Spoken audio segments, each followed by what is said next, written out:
vyčišťovací práze a úplně poslední boje.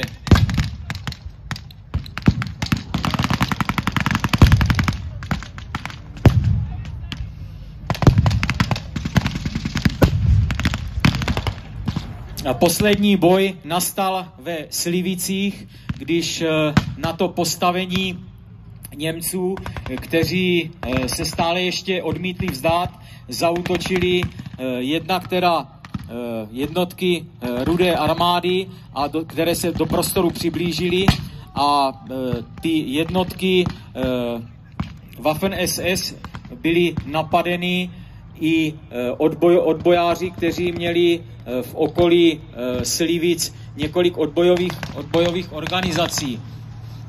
Nyní můžete sledovat, že se do toho prostoru přibližují jednotky Rudé armády.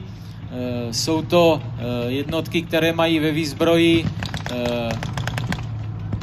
obrněný transportér M3. Blíží se sem také automobil WC-51 Dodge a nákladní automobil CGM. A jsou to všechno vozidla, která dostala Rudá armáda v rámci Land-leasu ze Spojených států.